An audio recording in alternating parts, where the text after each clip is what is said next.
family's safety as we are currently fighting with possibly the greatest enemy of today's time, COVID-19, which has also initiated our discussion for today.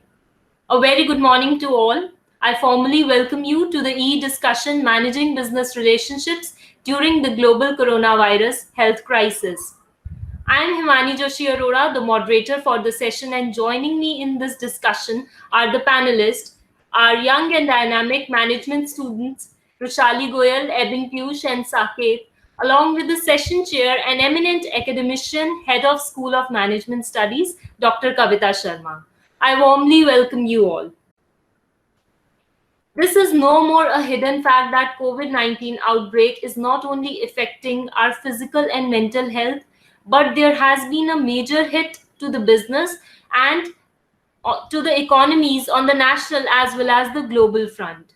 MNCs have espoused the work from home practices, retail stores have shut their doors, entrepreneurs are running out of working capital, and more people are losing their jobs. It's a vicious business cycle.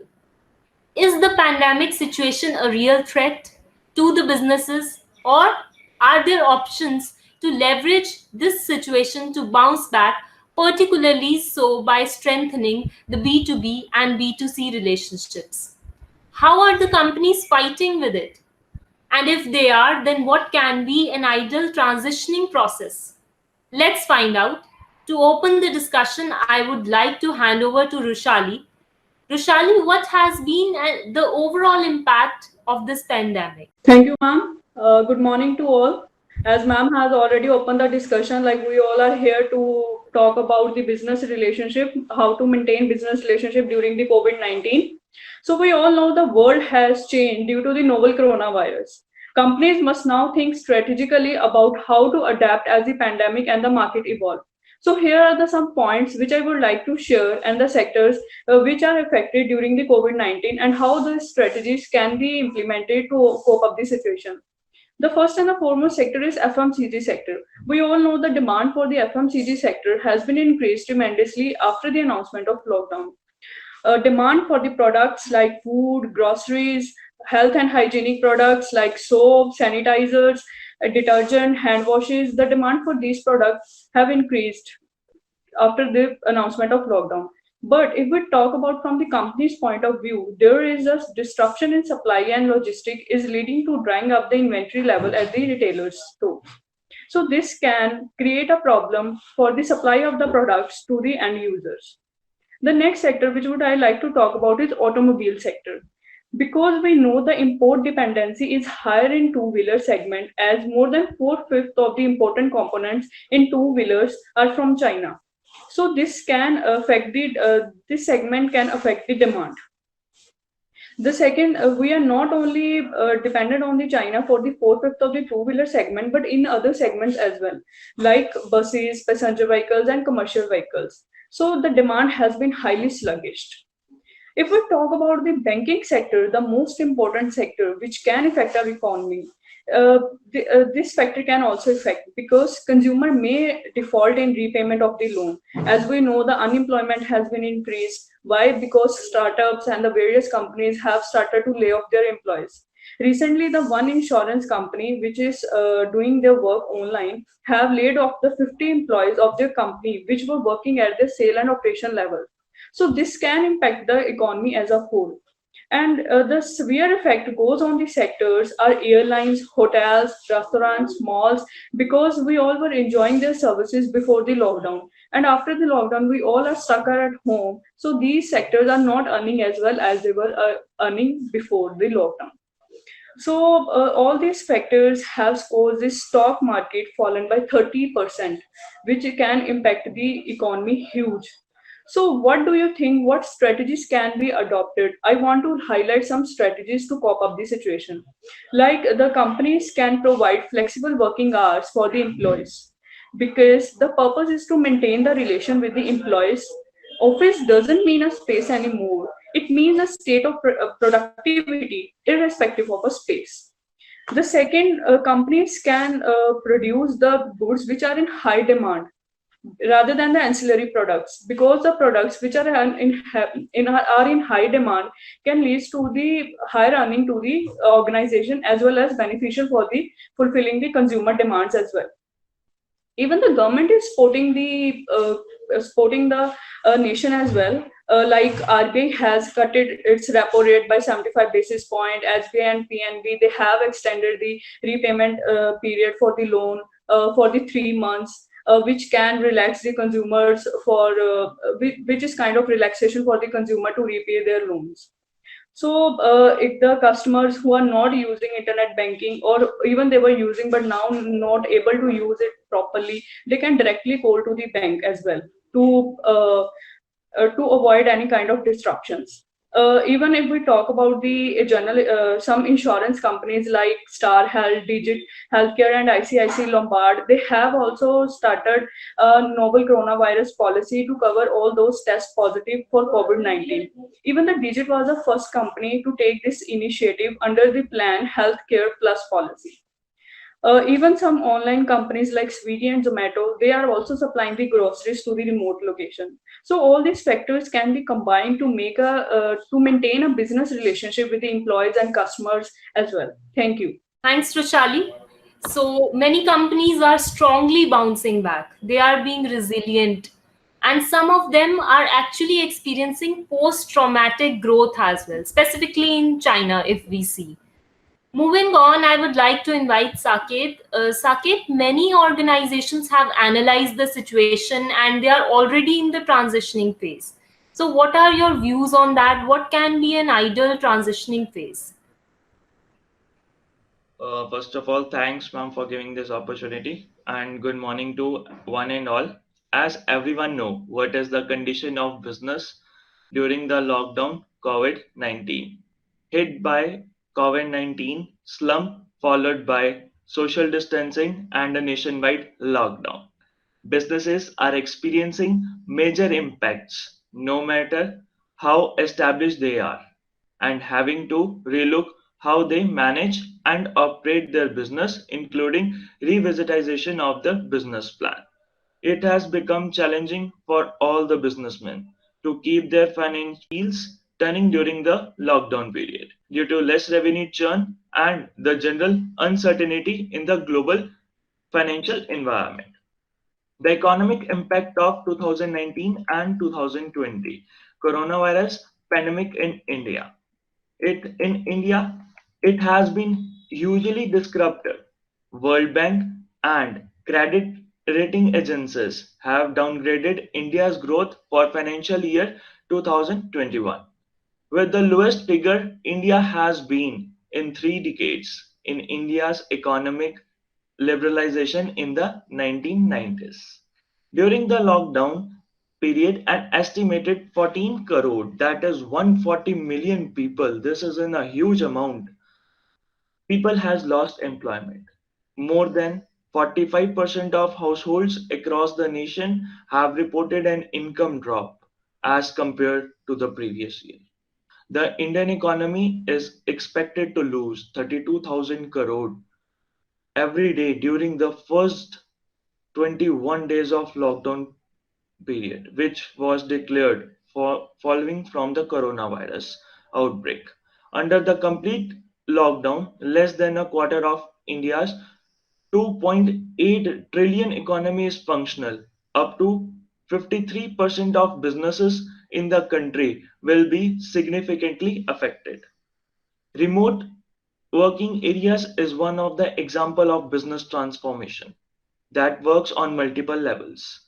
It serves the needs of employees. It provides businesses with the new, resilient, and the adaptive ways to engage with their ecosystem and deliver economic value. It serves to the larger community by addressing public health needs. With these mutual supportive returns, the rapid pivot to remote working demonstrate stakeholders' capitalism in practice. This is the time when understanding the gravity of situation and turning it favorable for the business is all that matters. It sails smoothly in these difficult times. By taking some of the initiative steps, we can help the business by managing the relationships that are communicating transparently with the customers, maintaining healthy relationships with contracted parties, managing employees and related optimization. Keep your team engaged. Communicate to stakeholders. Thank you. Thank you, Saket. Very well said. Yes, much has been said about the negative impacts of this coronavirus. But, and also in the past, we have seen major dips or recessions in the economy, which were, of course, different from the nature of the virus we have today, situation we have today.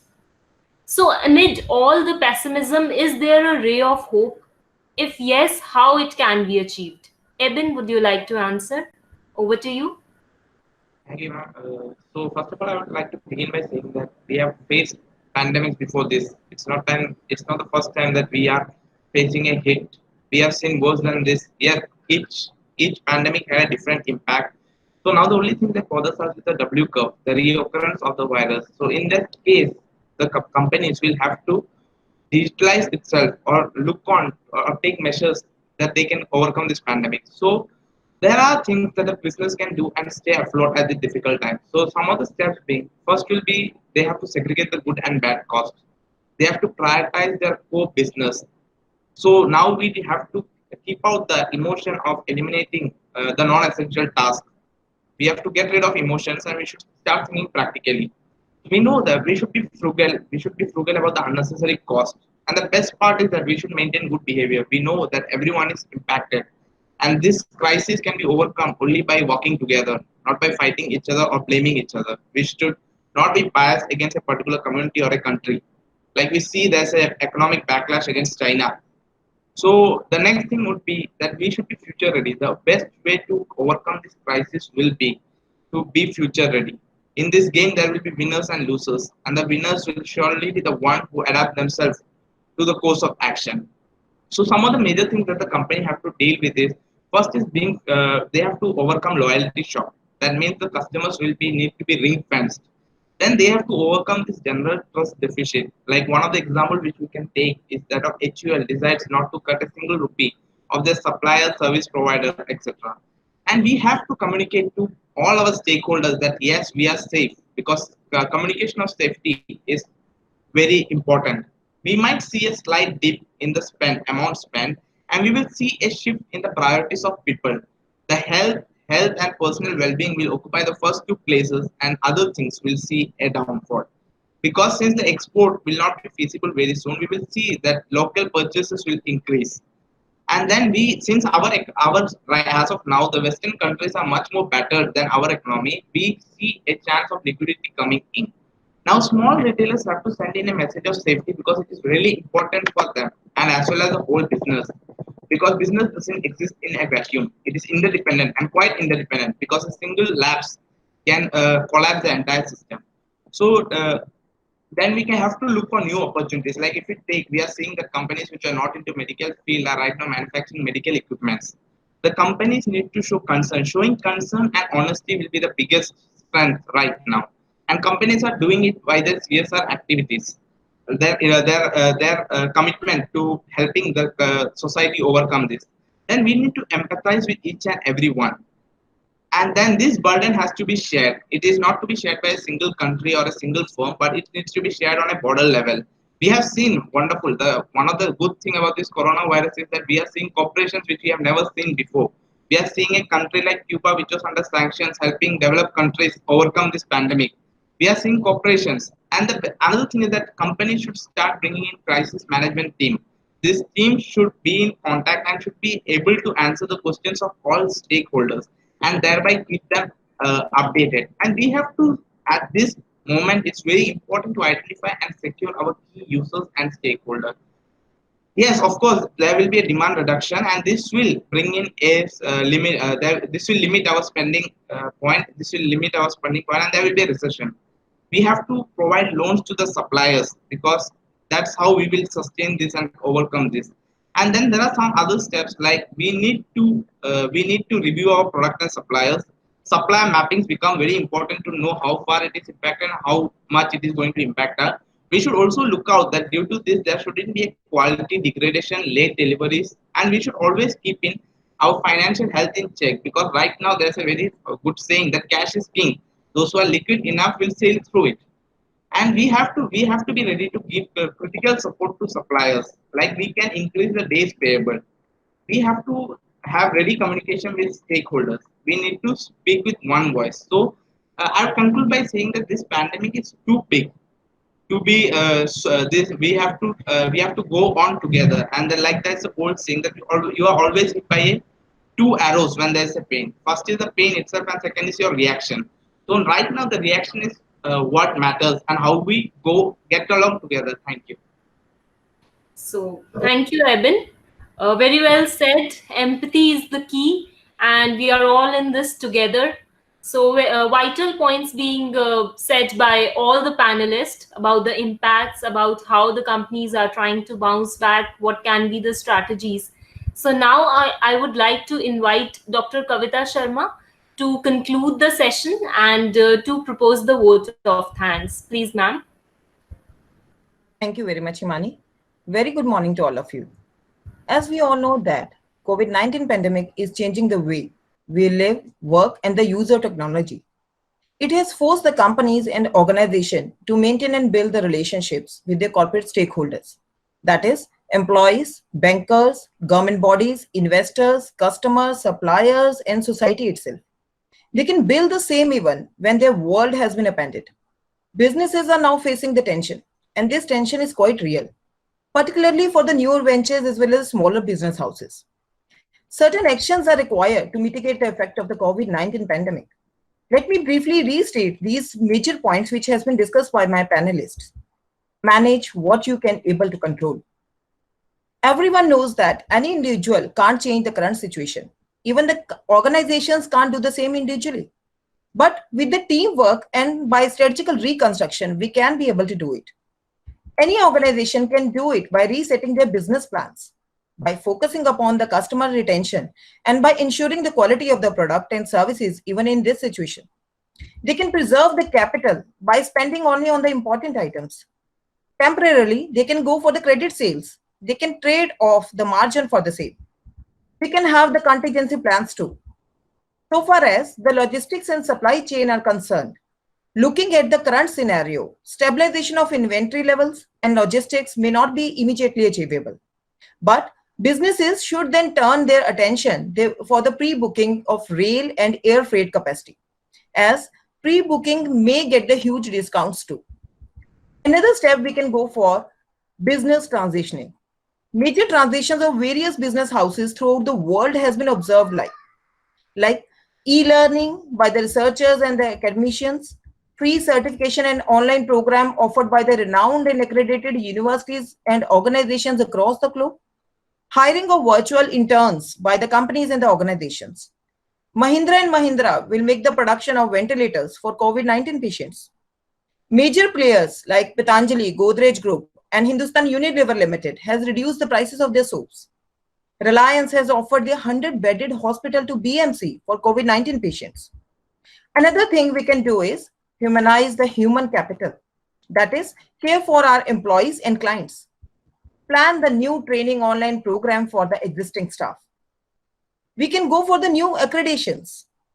Plan the new feasible and creative projects. Anyone can go for the new business opportunities. We can go for the digital collaborations too. We can act as a facilitator and mediator for the other business houses. By luring the market, that is, offering the incentives and discounts to the customer will help the business to stay relevant in the current market and remain closer to their customers. We can shape up the business models too. Go for the partnership as well. As quoted by my panelist, Swiggy and Zomato are supplying the groceries to the remote locations. Decathlon and Converse India are promoting the talent hunts as they encourage the people to color and exercise their way through the lockdown.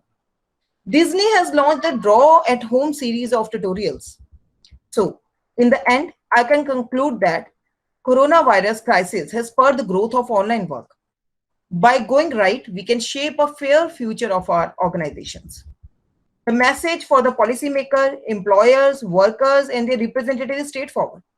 prepare for the next day. In this COVID-19 crisis, the genie is not going back to the bottle. But one thing we can do is we must plan. We must manage our relationships strategically while staying home, staying safe, and making the best use of the resources we have with us.